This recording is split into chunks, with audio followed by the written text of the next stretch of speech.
Hello, everybody.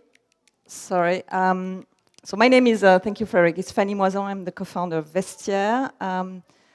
Thank you for hosting us in this amazing venue. Thank you to CreativeMornings and ASFB for doing the talks. I have the weird challenge to wake you up 8 o'clock in the morning with this weird thing on my face, so I'll do my best. Please excuse my French. And I'll try to, so this morning my speech was about the 10 tips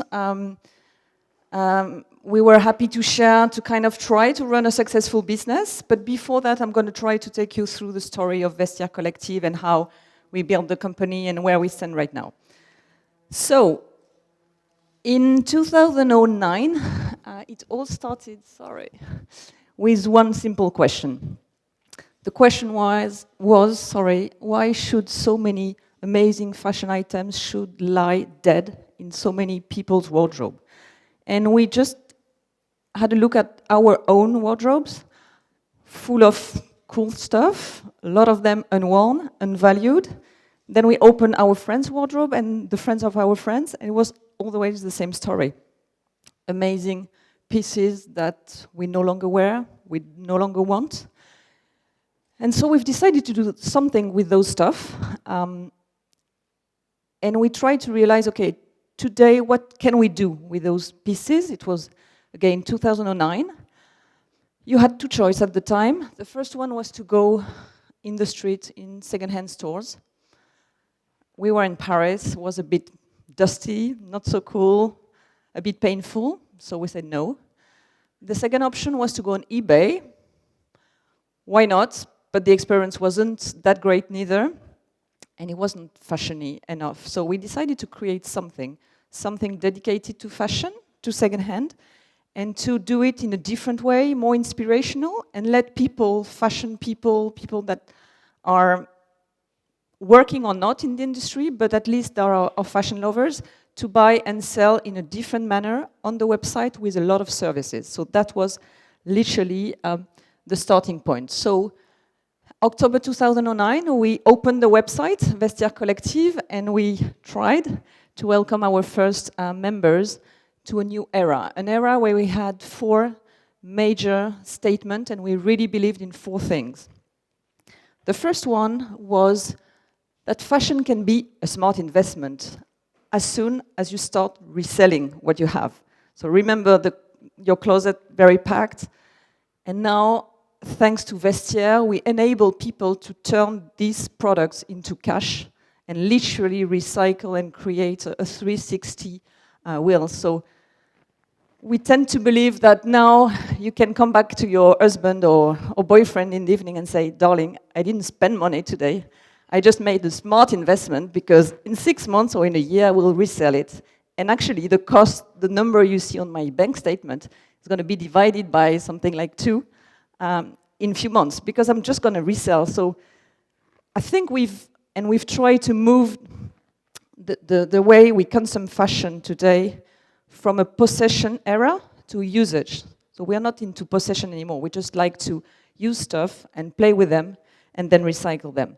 So that was the first statement. The second statement was for more towards buyers. And it was that luxury, yes, can be pre-loved. Because one criteria that defines luxury is that it holds its value across time, but also across users.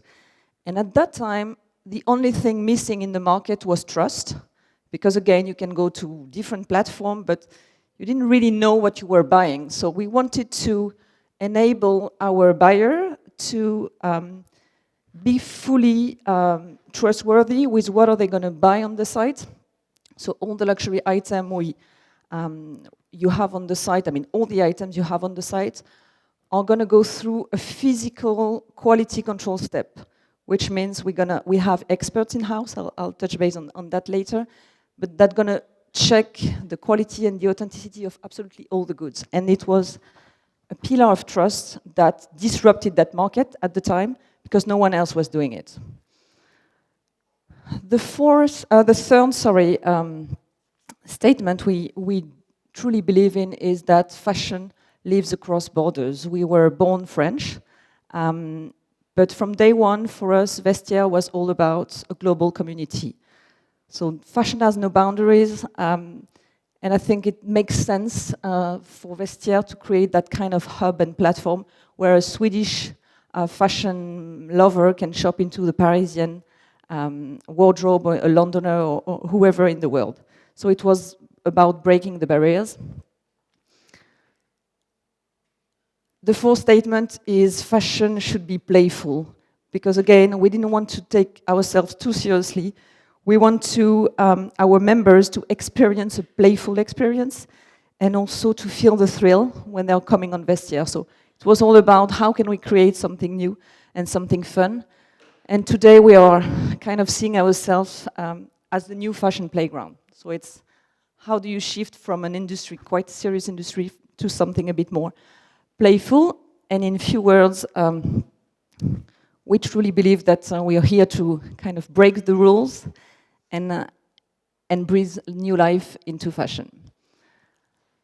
So 7 years after, where we are we're still the 6 co-founders in the game.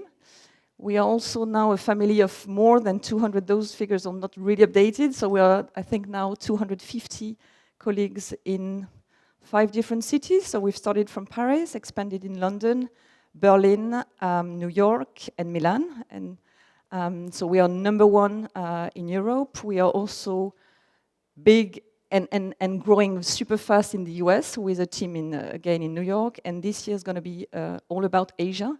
So we're going to move to Hong Kong or Singapore and tackle the Asian market as well as Australia.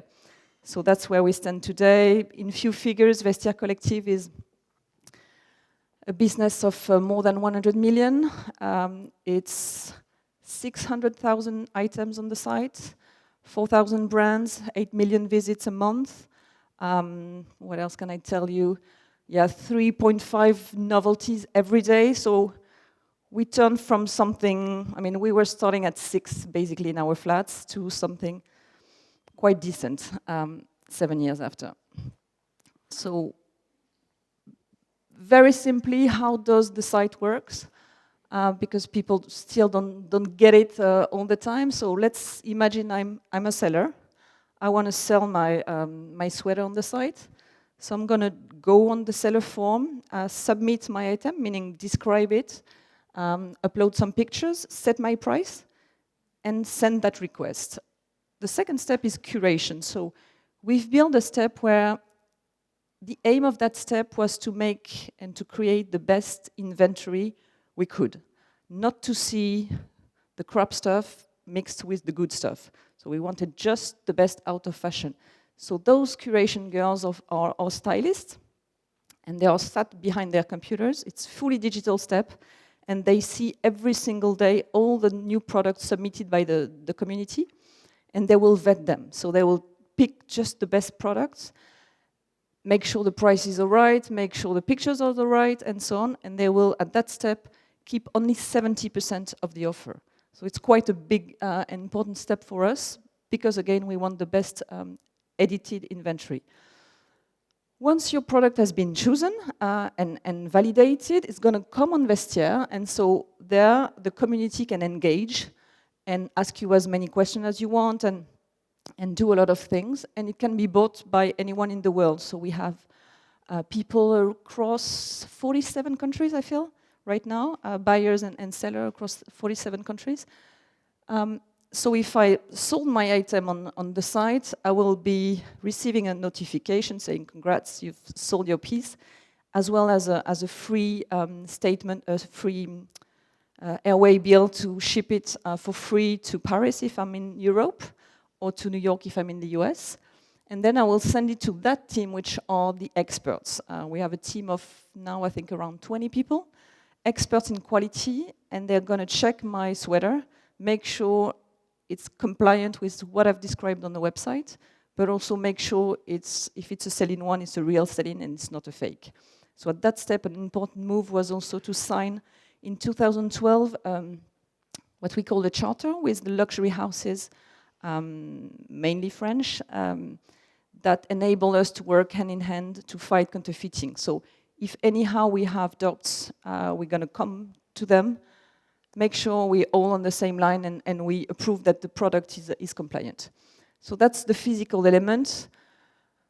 Our business model is we take a cut of 25% on average between the buyer and the seller. Just to give you an idea, second-hand shops, they sit around 50%. eBay is around 10 to 15, depending on where you go with the options. And then our last step is to repackage the product and send it to the buyer. So that's the Westyear well. So I'm done with the Westyear kind of introduction. I'm gonna try to give you some very humble tips or little things that we find useful across the board during that 8 years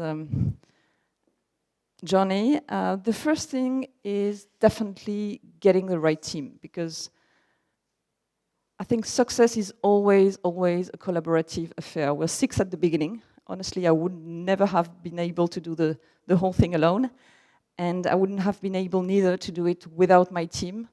And I think it's make sure you're surrounded by the best experts and experts that are complementing your own expertise, because you just have to face the fact that you cannot do everything. So the team is definitely the first very important thing. The second one is to be humble and to listen and learn a lot. This one is maybe more for, oh, wow, the color is weird, but for entrepreneurs in the making. When you start, and it was my first business, when you start something, step back, get yourself surrounded by the right mentors, be challenged, share your ideas, share your projects, whatever you're working on, but be a fast learner and listen to those important people that will give you the right tips to move on. Another important one, maybe one that people tend to forget sometimes, is your brand.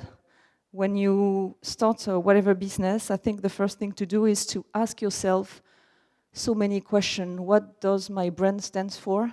How do I want to speak to my customers? What kind of experience do I want to provide them? And try to answer, and to be, the most important thing is to be consistent along the way with those answers. So really work hard first on defining what your brand is and keep it consistent.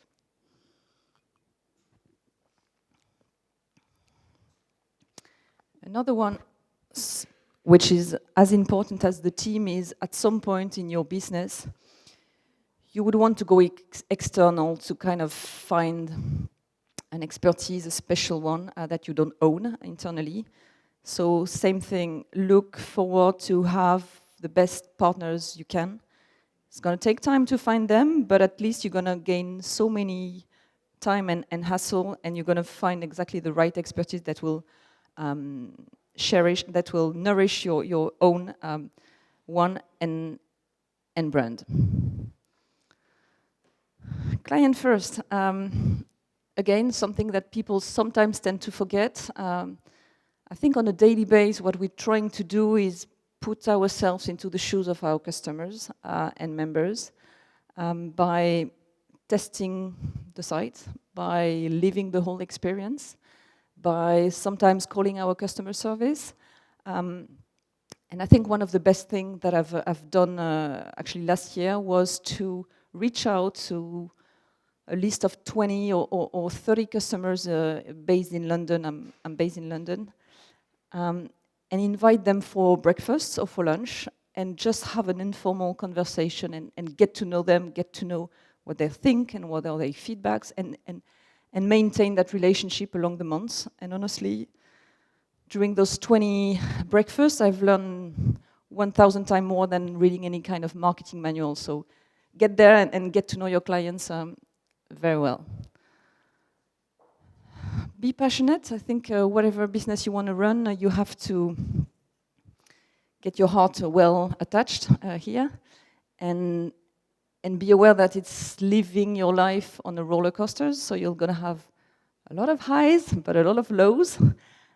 So if you don't really deeply love what you're doing, it's going to be tough. So better be, from day one, really into it. Another one that I love is being a positive manager, because, again, when you start to have a team, you have to show the example. And the example is, for me, also putting a smile on your face every morning. Because when you work in a positive environment, it makes the whole thing way more enjoyable and way more efficient for everybody. So just cherish that kind of positive vibe. I've learned that from moving from France to London. London taught me everything about being positive, and now I'm starting, whereas I was used to start all my kind of discussion with my team with no, not good, no. I'm completely the opposite now, and I've learned to find the great thing in whatever idea and whatever project and whatever conversation I have with the team, and always spot the positive to kind of build on it, challenge the person I'm talking with, and like give something positive, and to enable then my team to be thinking more out of the box and to also challenge themselves and become every day better. Think global, act local. Again, think it's very important and basic, but true. You have to keep your core values, your core business, and the heart of your company the same across the board.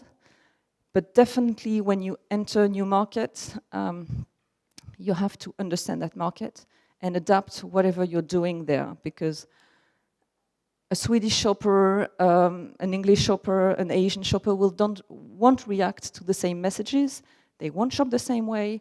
They won't have the same habits. They don't love the same thing. So you really have to understand the local behaviors and adapt what you're doing towards them. So definitely impossible to copy and paste absolutely all that you're doing to every country. And the more you're going to adapt locally, the better your business will be. Almost done. Basic, but true. Work. I think it comes to a point where you have to make choices. If you're, again, passionate with what you do, it's not going to cost you a lot to kind of be working in the evening, in the weekend. You just have to be aware that if you want to keep a little time for your family, you'll have to cross a line on your social life, because at some point you cannot do it all. So it's just finding the right balance that suits you, and that makes the whole thing easy for you. And the very last, French wine. Drink wine. Thank you.